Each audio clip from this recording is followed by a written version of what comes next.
Hi, my name's Matt, and I'm excited to share a special presentation I put together for you of the world's first national park. Yellowstone was set aside as a national park on March 1st, 1872, which makes this year, 2022, the 150th birthday of Yellowstone. To celebrate this birthday, I've put together a tour of Yellowstone's best sites, and along the way, we'll cover some of its best stories as well. I've been visiting the park for over 30 years. When my parents took me growing up, there's no way they could have guessed that one day I would be covering the park and making travel guides for it for a living. So I am honored to present this as a gift to my parents and to all of you who love Yellowstone. I hope you enjoy it. Yellowstone is located in northwestern Wyoming. It's a huge national park. It's larger than Delaware and Rhode Island combined. It is surrounded by mountains on 3 sides. It's so big that it has 5 entrances. Since the park boundaries extend slightly beyond Wyoming, 3 of these entrances are located in Montana. The roads from these 5 entrances all lead to the main road in the park. This is called the Grand Loop Road, which is 142 miles long. Most of the main attractions are located on this road. The road is too long to drive in one day. Fortunately, there is a connector road in the middle, so out of convenience, we refer to this as the upper loop and the lower loop. It's possible to spend a day on each loop and skim the highlights of the park. Yellowstone is a super volcano. It's hard to visualize this because it doesn't look like a traditional volcano. Millions of years ago, it erupted and covered much of the present-day United States in ash. The caldera, which is the depression left over after an eruption, is so large it basically takes up the entire lower loop where most of the geysers are located. Yellowstone was used as a hunting ground by Native American tribes in the summers. The first European to see Yellowstone was possibly a mountain man named John Coulter. His reports of a land with steam coming out of it gave birth to the term Coulter's Hell, which Yellowstone was often called in the early days. Later, more mountain men ventured through the area, including the famous Jim Bridger, who supposedly said you could yell into the Grand Canyon of the Yellowstone before going to bed and be woken up by your echo the next morning. But it wasn't until after the Civil War that people really got curious about what was actually behind those mountains. In 3 consecutive years, there were 3 expeditions into the park. The first was just a few local men from Montana. They didn't make it public at first for fear of being laughed at by the many people who didn't believe a place like Yellowstone could exist. The second expedition was led by Henry Washburn, whom Mount Washburn is named after today. This expedition was so excited to report back to the world that the rumored geysers, hot springs, and yellow canyons did indeed exist. But their report was overshadowed when one of their men got lost in Yellowstone. Truman Everts, the oldest of the group, was lost for 37 days. He wandered around the area alone, surviving on nothing but thistle roots and using geysers as warmth during snowstorms. He was honored with a mountain peak as well, which we shall see soon. Finally, the government sent a team of surveyors and scientists to explore and document this crazy place they'd been hearing about. This expedition was led by Ferdinand Hayden, whom Hayden Valley is named after today. He brought a photographer named William Jackson and an artist named Thomas Moran with him to document the park. These 2 produced the first and some of the most famous images of what would soon become Yellowstone National Park, and their work has been credited with convincing Congress to set aside this area as a national park. This is an original painting I found in Cody, Wyoming, and this is Moran's most famous work, the Grand Canyon of the Yellowstone, which I tracked down in Washington, D.C. The fear was that private interests would gain control of the park and put it behind a paywall, effectively making a park for the rich. Many people wanted to protect it so that all could enjoy seeing these natural wonders. Yosemite was the testing ground of protecting land that all could enjoy, but the idea of a national park really wasn't something that existed at the time. So it's kind of a surprise that in 1872, Congress established Yellowstone as a public pleasuring ground for the benefit and enjoyment of the people. It had just created the world's first national park, and there's no indication that anyone thought it was something to cheer about. It just happened, and with great speed. Ulysses S. Grant signed the bill into law, and today Grant Village in Yellowstone is named after him. Now I'm going to take you on a tour of Yellowstone that will follow the basic tour pattern of the early park visitors.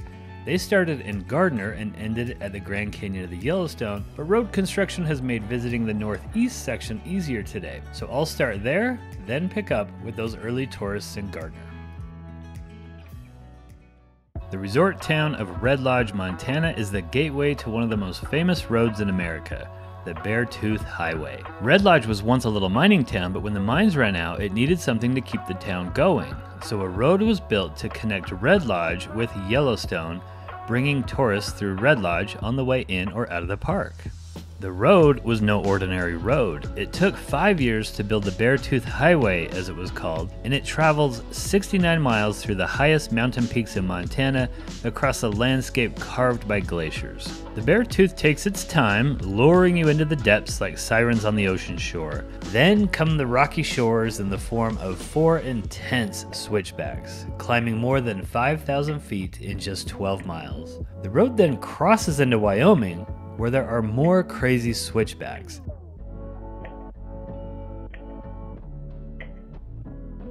Just when you think you've reached the top, you haven't. It just keeps on climbing. It felt like we were just driving into the sky. One of the fun things about this road is to talk to other people when you stop. It's like you're all on the same breathtaking roller coaster ride. Finally, it reaches its summit of 10,947 feet. While high, this falls a little short of the summit of the Trail Ridge Road in Rocky Mountain National Park, which is another wonderful experience. In fact, the top of the Beartooth Highway reminded me a lot of Rocky Mountain National Park, but the path to get there felt like more of an experience. I'm used to driving along ledges, but even I white-knuckled this most of the way. At the top, you'll find the appropriately named Top of the World store. The road meanders through 3 national forests. It starts and ends in Montana, but a large chunk of it is in Wyoming. Because of this, its ownership has always been in dispute. No one really wants to maintain it, and funding is always an issue. Wyoming refuses to plow or maintain its section of the road, so that job has fallen onto the National Park Service, even though Yellowstone is disconnected from it. I thought it was strange that when we crossed into Wyoming at the top, the sign said we were leaving Montana, but made no mention of stubborn Wyoming. Now I know why. This dispute has given the road a nickname, the Orphaned Road. It's almost like this road needs someone to adopt it. If only there was some sort of an adoption program for highways. Charles Kuralt, who used to do weekly on-the-road segments for Walter Cronkite, said it was the most beautiful drive in America. Allot 2 to 3 hours to drive it. It's slow going much of the way, and you definitely want to take your time and enjoy the experience anyway. Make sure to stop at some of the lookouts. Gorgeous lakes, wildlife, and wildflowers dot the landscape.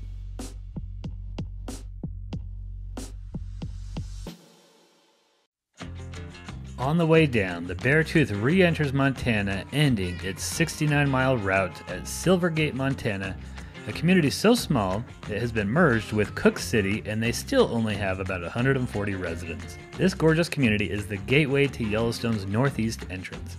During the winter, the Beartooth Highway is closed, and the only way these residents can get to civilization is to go through Yellowstone to Gardiner, Montana. This is grizzly bear country. We once camped near here just 2 weeks after a grizzly bear mauled a camper, so we were a little on edge, especially when the camp host told us he spotted some fresh scat in our campground.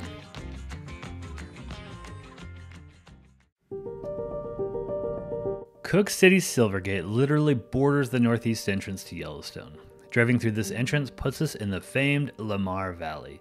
Lamar Valley is one of the best places to see wildlife in the lower 48 states. As such, it has been referred to as the American Serengeti.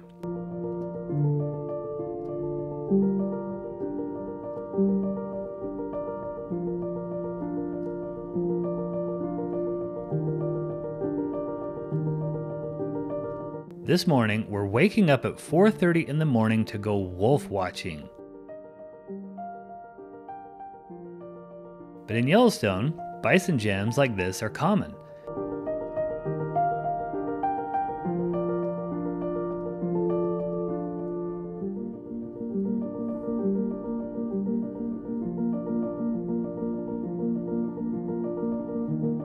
In 1903, Teddy Roosevelt visited Yellowstone while he was President of the United States. When he visited, there were only about 25 bison in the entire park. America nearly killed off the bison, but by about 1900 it was trying to save the species. One man named Charles Buffalo Jones earned his buffalo nickname by being a buffalo hunter, but to his credit, he then turned to saving the bison before it was too late. Teddy appointed him to save the Yellowstone herd. They gathered all the remaining bison and put them in a fenced area in Lamar Valley. The Lamar Buffalo Ranch operated as a breeding zoo for many years and has been called the birthplace of wildlife conservation. This species survived, and there are now about 4,000 bison in Yellowstone. In fact, the park is at carrying capacity. Bison numbers continue to increase, but the park has to remove about 500 to 1,000 bison per year through culling or adoption. Today, the Buffalo Ranch is operated by the nonprofit partner Yellowstone Forever. There isn't a buffalo zoo anymore, but you can book multi-day field seminars here and stay in the ranch. Unfortunately, some today think the entire park is a zoo. We even did a whole video about dumb Yellowstone behavior. As one park official said, bison are pretty chill until they're not. I found this out last year when I saw a bison herd near me and one charged me. Let this serve as a warning to keep your distance. We've arrived at the popular wolf watching spot, Slough Creek. Slough Creek is a campground as well as the home of the Junction Butte Wolfpack. At the same time the park was trying to save the bison while Teddy visited in 1903, it was trying to eliminate wolves. Wildlife management was a young discipline back then, and the prevailing thought was that predators were bad. As a result, wolves were hunted out of Yellowstone and most of the West by the 1930s. Wildlife management evolved over time, and biologists realized that natural predators were good for an ecosystem because they kept the grazers in check. Without natural predators, the elk numbers skyrocketed and they overgrazed Yellowstone. So in 1995, Yellowstone embarked on a daring project to bring back the wolves. The initial batch of wolves was imported from Canada and released right here in Lamar Valley. Imagine living near the park, which doesn't have fences, in a place such as Cooke City-Silvergate. Would you want a wolf roaming around your neighborhood? About 25 years later, biologists believe wolves have restored the balance to the ecosystem by reducing the elk numbers. However, the decision still has its enemies. Locals complain the wolves are a different, larger breed than what existed before, and that they're killing machines, leaving fewer elk for them to hunt and preying on livestock nearby.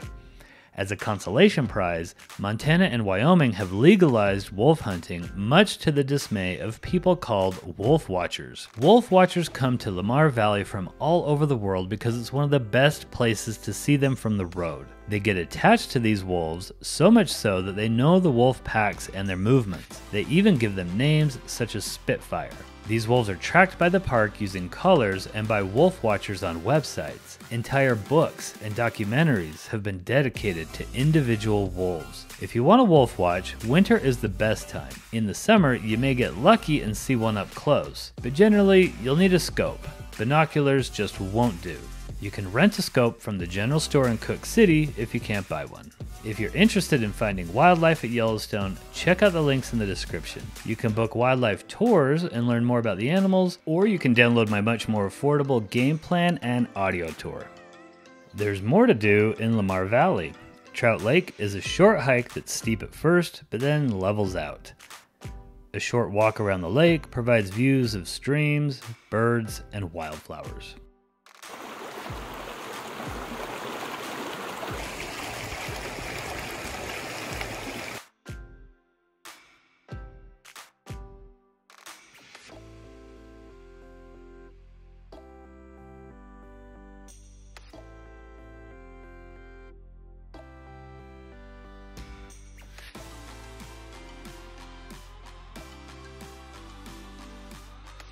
Park and take the short walk down to Lamar River to hear more of the sounds of nature.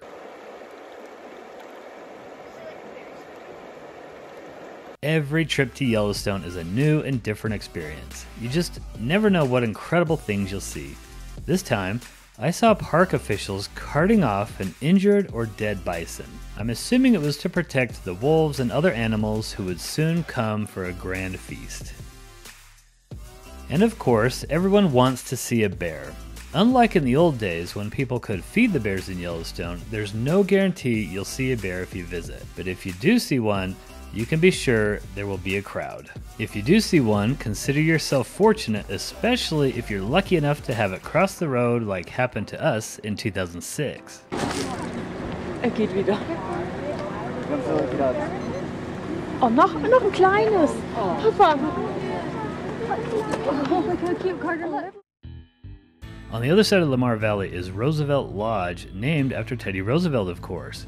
When Teddy visited in 1903, he camped out near this location. A few years later, they built a lodge here, turning Camp Roosevelt into Roosevelt Lodge. This was a more affordable place to stay for those early and modern tourists who can't afford the fancy hotels like the Old Faithful Inn. Today, you can still stay in one of over 100 little rustic cabins near the lodge. You can also eat in the lodge. They don't take reservations, so the thing to do is to rock on the porch until your name is called. What do you guys think? These things rock!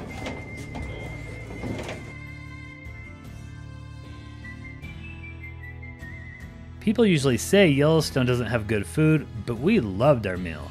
There was something for everyone, and we would recommend it to anyone. What do you think of the Roosevelt Lodge? It's a 10. I love it.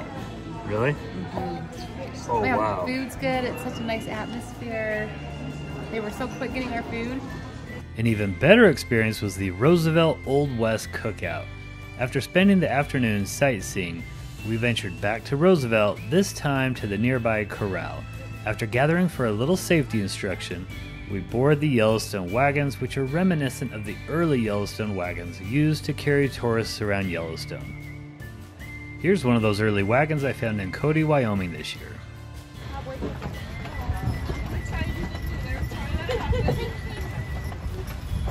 Our tour guide tells us stories as we ride off to nearby Pleasant Valley, which was once called Yancey's Hole. It was named after John Yancey, who operated a hotel in the valley. Yancey was a legend in Yellowstone for many years, but his hotel burned down in 1905, which prompted the construction of the Roosevelt Lodge. Thankfully, the sometimes stuffy National Park Service still allows this cookout to happen, though the Cowboys told us they have to defend the Old West experience to the park each year. This was a delightful experience. The wagon ride was fun, and the horses were absolutely gorgeous. This here is Rambo. This is Rocket. These two horses pulled us out here, and they are big. They're big horses. Made it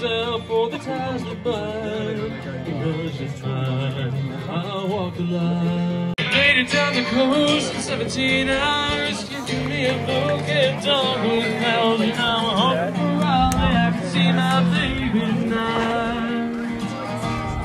So rock me,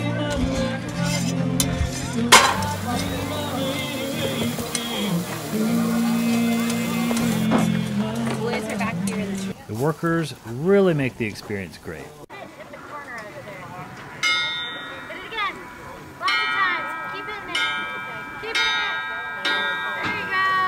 Time to dig in. Only one steak per person though. Well, until the second dinner bell rings, then you can have as many as you want.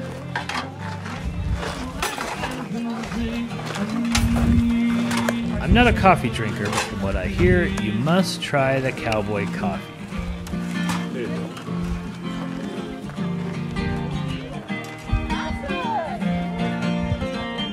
As I said, the workers are the best. He even takes requests.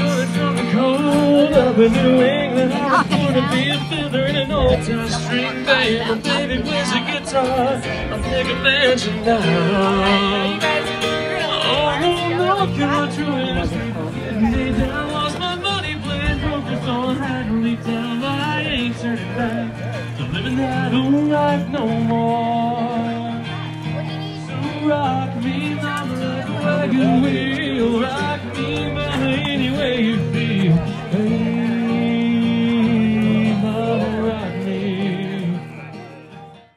do the first verse, or we're going to do it twice. So if you know the words, sing along both times, help me out, that's great. If you don't know it, wait out the first time, learn the words as best you can, and hop in on that second time through, and we'll get everybody singing along. All right, how's that sound? All right, here we go. Happy trails to you until we meet again. Happy trails to you, so keep smiling until then. Who cares about the clouds if we're together? Just sing a song and bring the sunny weather. Happy trails to you till we meet again. All that's left is the send-off. 2, 3. Wagon 8! Thanks for the steak! We appreciate! You sounded good. Now you guys get a free ride home. Our next stop is my mom's favorite place in the park, Mammoth Hot Springs. Mammoth Hot Springs is a town named after the main geothermal feature located there. The geothermal feature overlooks the town. These cascading travertine terraces are unique in the park. You can see these from below, where you'll also find the quirky Liberty Cap Formation, which is also a popular photo op. Here's my mom in 1991, and here she is cuter than ever in 2021. And even Teddy Roosevelt took his picture here. Or you can drive or walk to the top of the terraces.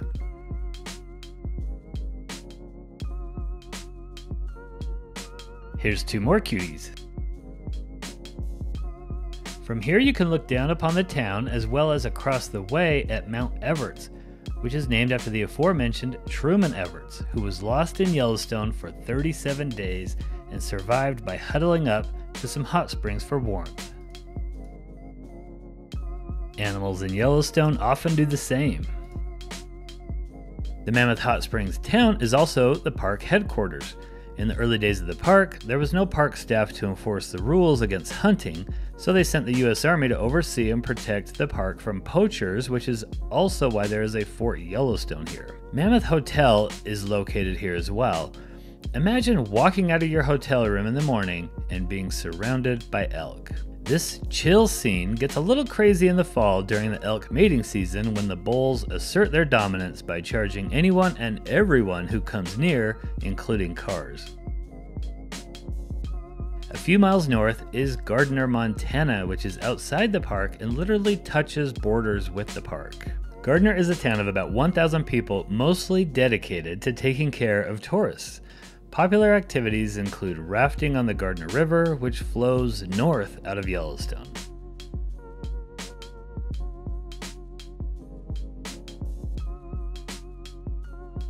Early Yellowstone visitors would take a train to Gardiner and a tour company would take them around the park for a week. Remember the old Yellowstone coaches? This is a yellow stagecoach, which tells me this came from Mammoth, from Gardiner area. Later, another competitor stagecoach company opened up from West Yellowstone that used red stagecoaches to transport people around the park.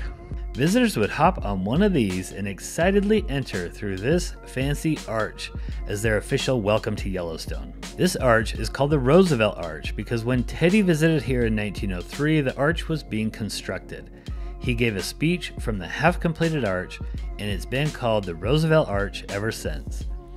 Today, the actual pay booth is located about half a mile away, but you can still visit the arch and even walk through it or drive through it if you'd like. It's a popular photo op. This is after the remodel in 2021, and this is 1991 when it looked a little different. And remember old John Yancey from Yancey's Hole? He attended that speech by Teddy at the arch, where he caught a cold and died a few weeks later. He's buried near the arch.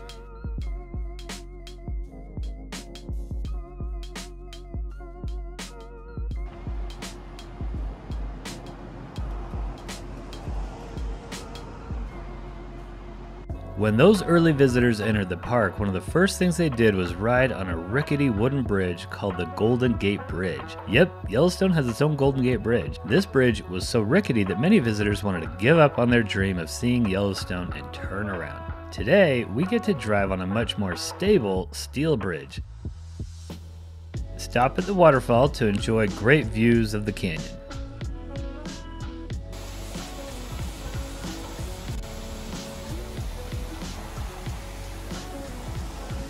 And remember Thomas Moran? This is one of the canyons he painted that I showed you earlier.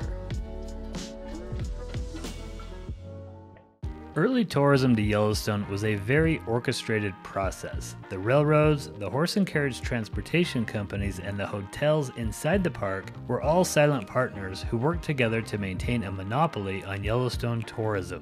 The Grand Loop Tour took 5 days and cost $50, which is about $1,500 in today's dollars. It was mostly for the wealthy, but one man devised a tent operation so the not-so-wealthy could visit the park. His name was William Wiley, and his tours came to be called the Wiley Way. He put people up in striped tents like this and provided educational and fun campfire programs which were forerunners of today's Ranger Campfire Talks. This stretch of road from Mammoth to Norris has quite a few sites on it that were popular back then, but not so much today. Places like the Devil's Kitchen and the Devil's Frying Pan are all but forgotten today, although Roaring Mountain is still a nice roadside attraction. However, one of my favorite Yellowstone memories happened along this stretch when we stopped at the river and happened to notice a pelican hunting for fish. We watched this guy float past us multiple times and fly back to the start each time. This is something that makes Yellowstone different than most parks. You have to see it on its terms. You'll miss out on things like this if you're too tied to an agenda.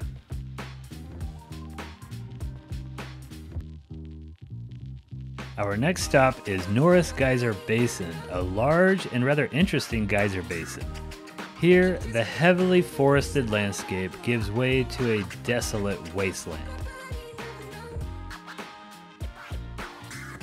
It's named after Philetus T. Norris, who was the second superintendent of the park and who brought some much needed law and order. A small visitor center interprets the basin. 2 loops extend from the visitor center in both directions. The porcelain basin loop is more desolate with occasional color throughout.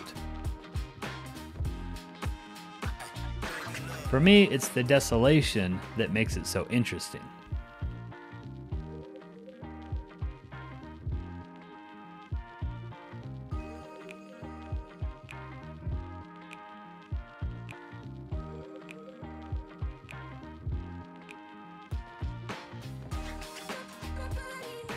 The back basin has a little more variety, including Green Dragon Spring, some beautiful turquoise springs, and the world's tallest geyser named Steamboat Geyser. Come on, Steamboat!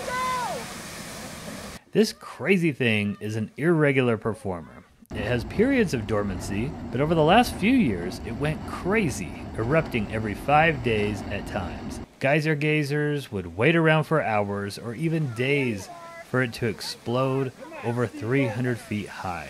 Get up there! Come on! Steamboat!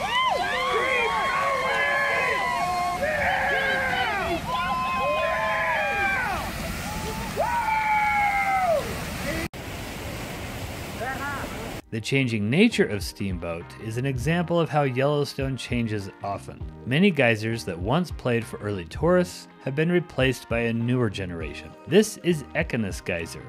You can see the seating on the right, but no one sits here anymore because Equinus has gone dormant. Our next stops are Artist Paint Pots and Gibbon Falls. Last time I visited Artist Paint Pots, I thought they were quite colorful with red ground contrasted against opaque blue pools. But one of my viewers stopped there and wasn't that impressed. It's about a mile walk to an overlook of the paint pots where you can also see some mud pots.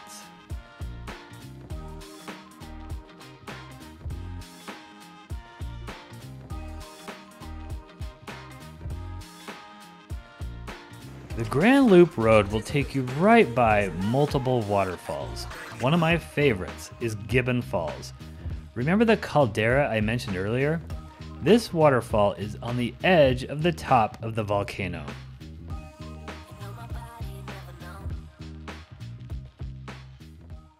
Now let's step outside of the park again and re-enter through West Yellowstone. West Yellowstone is the only entrance not guarded by a mountain range. Getting here is an easy drive up I-15 from Salt Lake City, which is why it's the most popular entrance to the park. In 1959, a major earthquake hit West Yellowstone. It ruined the Golden Gate Bridge and damaged the Old Faithful Inn, which we'll see later. But its greatest impact was a mountain slide at Gibbon Lake near West Yellowstone. This massive rock slide plugged up the river in the canyon, and chaos ensued as there were many tourists camping in the valley when the quake hit. Over 20 people died in the valley that night.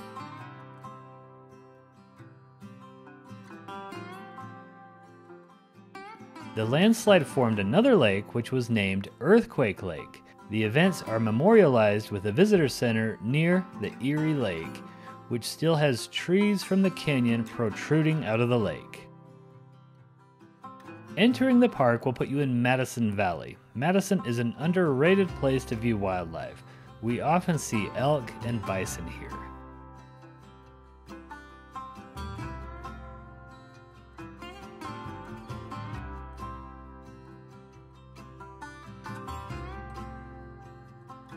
One mountain peak in Madison Valley is named Mount Haines after an early photographer named Frank J. Haines. Frank and his mustache worked in the park for over 40 years. In his first year in the park, he traveled around the entire park and took over 200 black and white photographs. You'll probably take that many in a day. Here he is at Yancey's Hotel. Frank sold his photos as postcards for many years. In 1915, the park experimented with allowing a newfangled thing called the automobile in the park. It was the only year in which horses and vehicles were allowed to transport people in the park. It was an epic failure due to the loud vehicles spooking the horses. From then on, it was just the automobile. This freed visitors from the tourism monopoly, allowing them to travel through the park however they wished. Frank Haines knew the park so well that he created travel guides for these early auto tourists. I tried to honor this early park legend by using a similar design for my own Yellowstone travel guide. On the way out of Madison Junction, you can drive through Firehole Canyon and make a quick stop at Firehole Falls.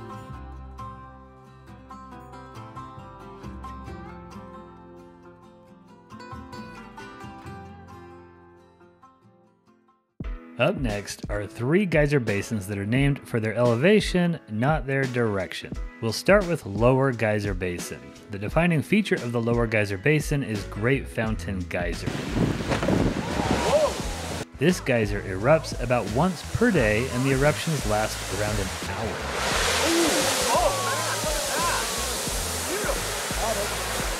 People rave about this geyser, and I regret to say that I haven't been fortunate enough to see this popular and beautiful geyser erupt. Nearby is Fountain Flat Drive, where we once played Bison baseball.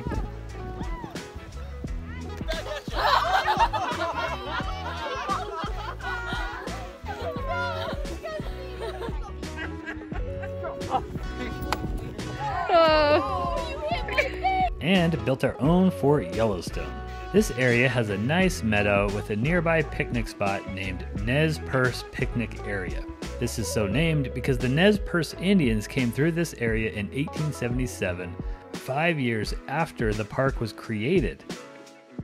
The Nez Perce were being chased by the U.S. Army during the American Indian Wars. Tourists were actually in the park, and some of them were taken captive by the Nez Perce.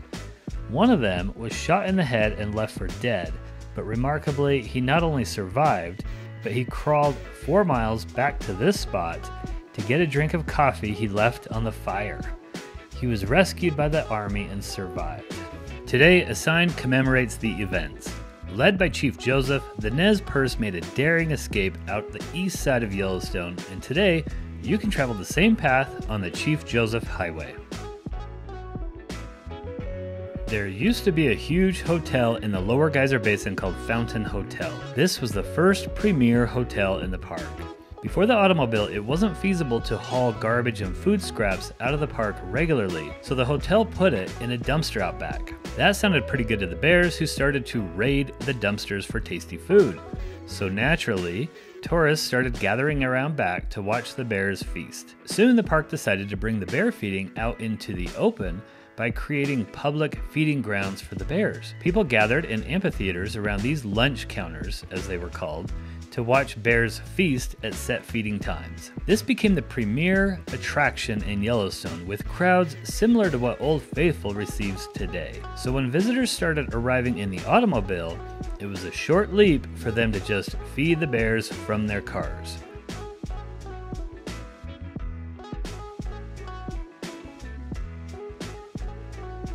Here's the President of the United States, Calvin Coolidge, feeding the bears. And here's the superintendent of the park hanging out with the bears. Yellowstone was always known as the Bear Park, and the practice of feeding them was so tied to our image of Yellowstone that an entire cartoon was created about it, starring Yogi the Bear. But wildlife science evolved, and during World War II, the park stopped the public lunch counters. Then it tried to get rid of roadside bear feeding, even using Yogi the Bear to encourage people to stop the bear feeding. But it took until the 1970s to end the bear feeding. It finally stopped once they started issuing fines.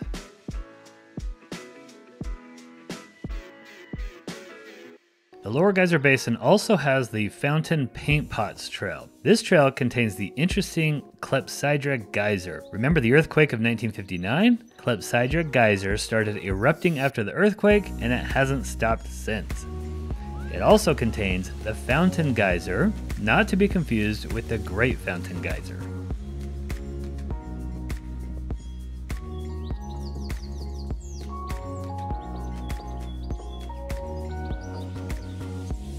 Midway Geyser Basin is small but packs a punch.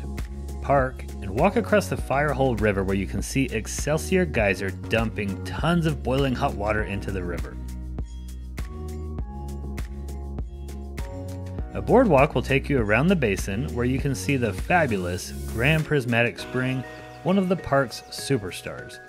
This is the third largest hot spring in the world and the site of a lot of bad behavior by Yellowstone visitors. A foreigner once crashed his drone into the hot spring, and multiple people have been put in jail, fined, or banned from the park for walking on the delicate hydrothermal mats surrounding the hot spring. Next to Grand Prismatic is a hot spring that used to be called Excelsior Geyser. This was one of the most amazing geysers in the world, shooting 300 feet wide and 300 feet tall. Remember Frank J. Haynes? He happened to capture this monumental eruption in the 1880s. Unfortunately, it blew itself apart and it is now dormant. It's known as Excelsior Geyser Crater today.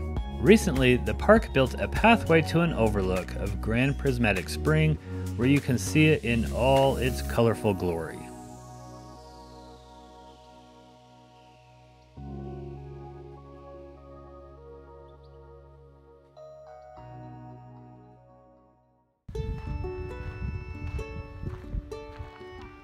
The most iconic symbol of Yellowstone is the image of shooting water with a plume at the top.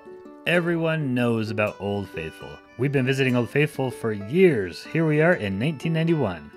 This remarkable creation of nature erupts about every 90 minutes and has changed only slightly since the first explorers saw it. This is my favorite geyser. A massive crowd gathers for each eruption. It's an event.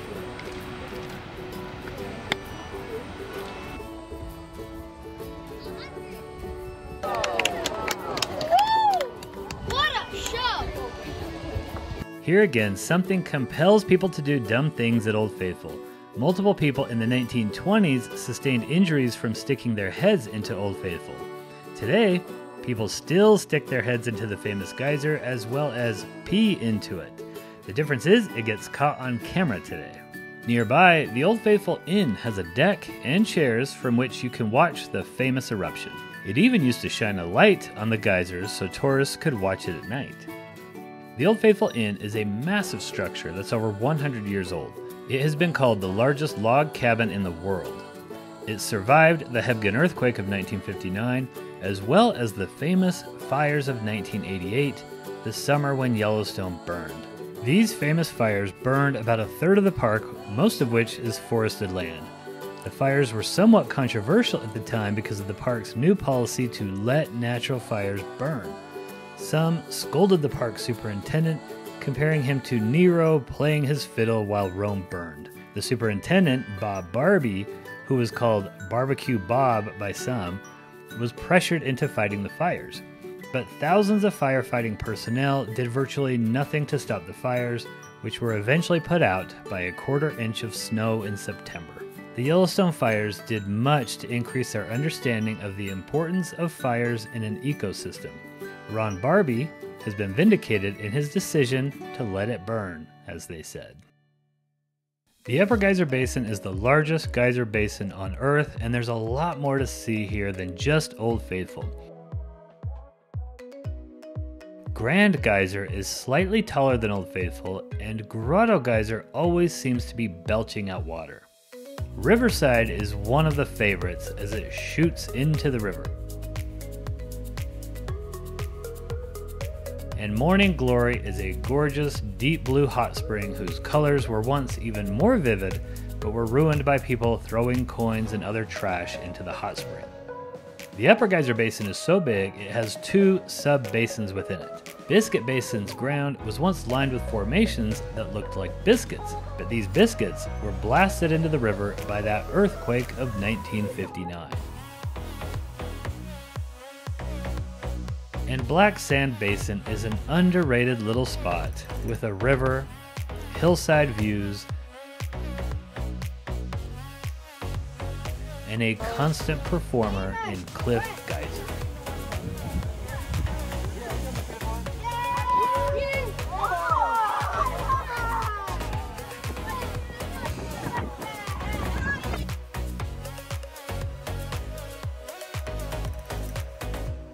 The road from Old Faithful to Yellowstone Lake is mostly boring pine trees, but Kepler Cascades provides another quick roadside stop with rewarding views. This stretch of road was once the site of multiple stagecoach robberies. There were 5 in total. The largest involved 17 stagecoaches and 174 people, possibly the largest stagecoach robbery in the West.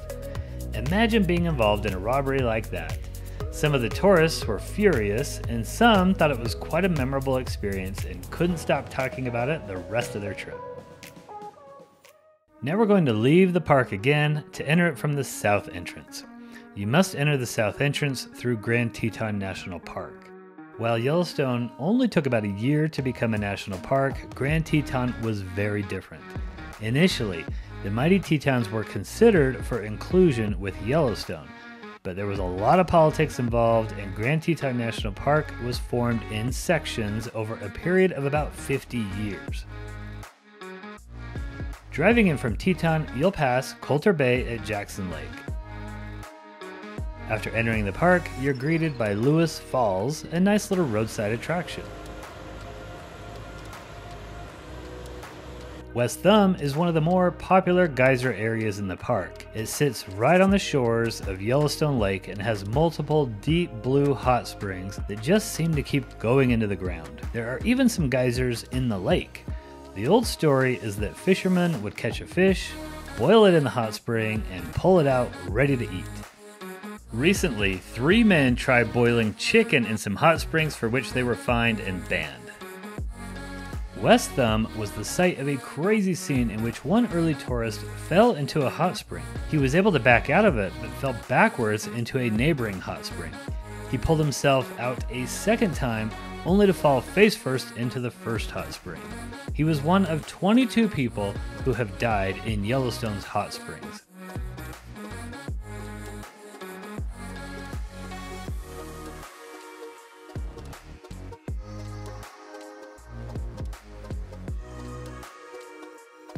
Next to West Thumb is Grant Village, where you can dine on the shores of Yellowstone Lake. The villages in Yellowstone are like actual little villages with dining, lodging, and services. We stopped here a few years back for gasoline and spotted this raven's nest in the rafters above. Yellowstone Lake is the largest high elevation lake in America. It's 20 miles long and 14 miles wide and has a few islands within it. It's much too cold to swim in, but there are boat tours on the lake. The very first boat tour was over 100 years ago and was run by the insane Mr. E.C. Waters. Yes, Waters was the real name of the owner of the boat company. Waters was a notoriously greedy fellow. He had big visions of making money off of Yellowstone tourism and even opened a zoo on one of the islands in the lake. His boat tour business did so well that he built a big ship worth over $1 million in today's money. He named it, of course, the E.C. Waters. But by then, Yellowstone had had enough of him. Complaints about swindling customers and poor conditions for the zoo animals helped do him in. Yellowstone denied his license for being, quote, obnoxious. He couldn't recoup the money he spent on the boat and went broke. His ship was left at Stevenson Island in the middle of the lake, where its remains still lie to this day. Nearby is Lake Village, where you can still take a boat tour. You can also stay or dine in the Lake Hotel.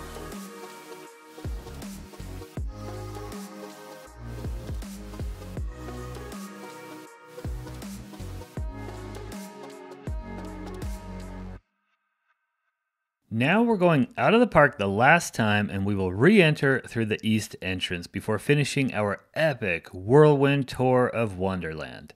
Cody, Wyoming is at least an hour away from Lake Yellowstone. The town was established by Buffalo Bill Cody and some other investors as a gateway town to Yellowstone. The sole purpose was to attract tourists on the way into the park. Today, the town is a tribute to its founder. The highlight is the Buffalo Bill's Center of the West, which is actually 5 museums in one. Okay, so there are actually 5 museums here at the Buffalo Bill's Center of the West. This is the Buffalo Bill Museum. Down here they have the Draper Natural History Museum.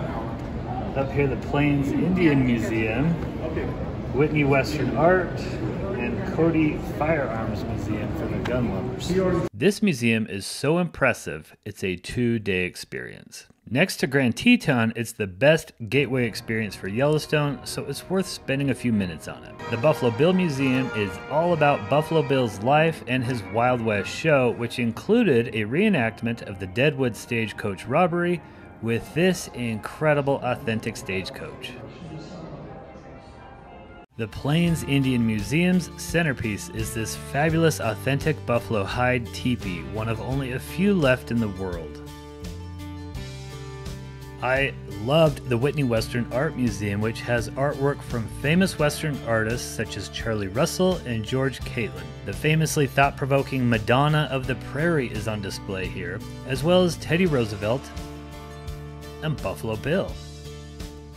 And tributes to Yellowstone abound, with displays of Old Faithful, Morning Glory, and the Golden Gate Bridge, which we've already seen. It's like the museum knew everything I talked about in this video and wanted to tie it all together for us, including the Draper Natural History Museum, which has displays about the wolves of Yellowstone and the Yellowstone fires of 1988, both of which I've covered in this video. See, I know what I'm talking about. Except when it comes to guns. I don't have a clue here, so the brilliant Kirsten gave me a tour of the Cody Firearms Museum, which has a massive collection of Winchester guns, among others. In my other video about Cody, I referred to this as Jeremiah Johnson's gun, and some viewers made fun of me for not calling it a rifle. Watch that other Cody video for more on the Buffalo Bill Museum and everything else in this awesome town, including the historic Irma Hotel, which Buffalo Bill himself established and he named after his daughter Irma.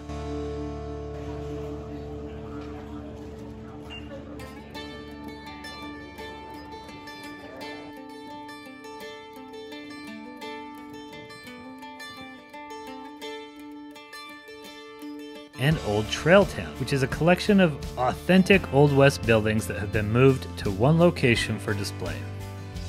Every gateway town to Yellowstone was founded after the park, meaning they were all born out of tourism. However, Cody is easily the coolest of the towns. It's also the most removed, which makes it more of a real city with its own economy. The Buffalo Bill Scenic Byway connects Cody to the park. Driving this road will take you past the Buffalo Bill Dam, as well as some great scenery. This gorgeous stretch of road rivals the entry into the Northeast Gate. Teddy Roosevelt thought this was the most scenic ride in the country.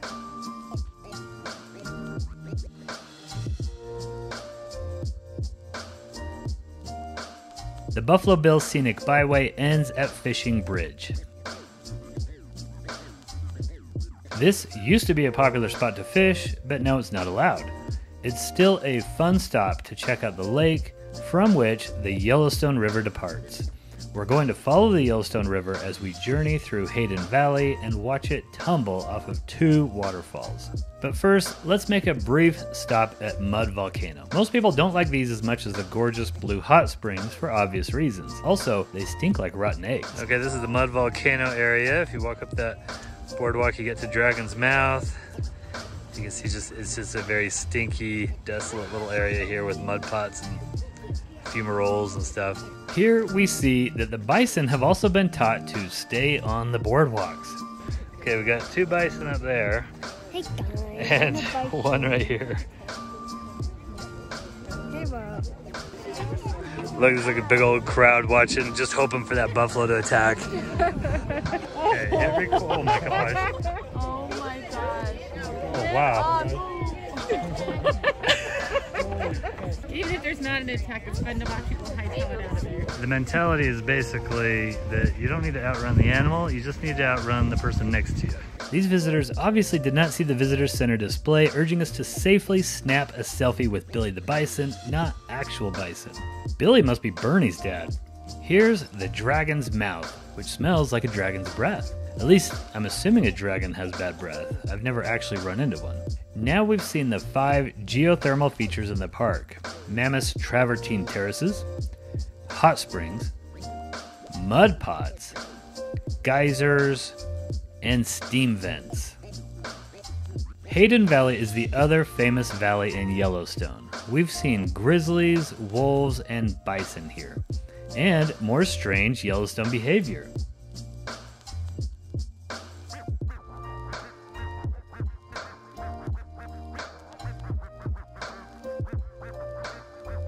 Driving through the valley might take you 15 minutes or an hour depending on wildlife sightings and bison jams.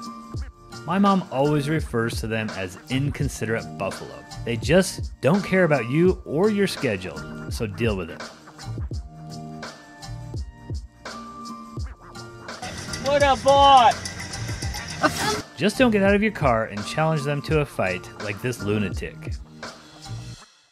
Our next to last stop is the roaring upper falls of the Yellowstone River. This is Cheryl's favorite waterfall in the park. The river comes at you, bends, then tumbles off the ledge.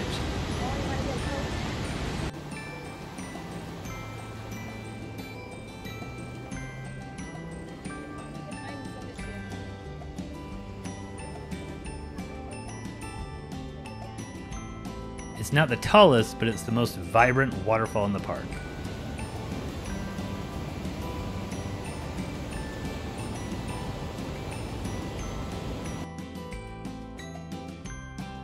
One early explorer agreed with Cheryl. Quote, "In scenic beauty, the upper fall far excels the lower. It has life, animation, while the lower one simply follows its channel." Here are the lower falls, following their channel and falling 300 majestic feet into the Grand Canyon of the Yellowstone. Okay, so we're here at the brink of the lower falls at Yellowstone. Behind me right here, you can see the falls going over the ledge there. And then this is where the Grand Canyon of the Yellowstone begins, that you can see behind me right here. The very first explorers who came to see this canyon just kind of stumbled into it as they were exploring the area, and they stopped right up there, and they said they just stood there in awe without saying a word to each other for a good 5 or 10 minutes, just amazed at what they were seeing. You can hike down there. There's a lookout point there that you can go down on that side of the canyon, and then over here on this side of the canyon there are some stairs that come down to right around there somewhere, and it's called Uncle Tom's Trail. named after an old tour guide, basically, the guy that built some ropes and ladders to help people get down the canyon wall to show them a good view of the lower falls. Today you can walk down the stairs to get there. Now way out there, somewhere out in there, is a place called Artist Point that you can drive to and take a very short walk to get the best view of the canyon as a straight shot, where the river's coming towards you. So this is really a cool area. You have to take many switchbacks to get down to this point, and highly recommend it. It's totally worth it. It's not that long of a trail, it's just a lot of switchbacks. Really amazing place.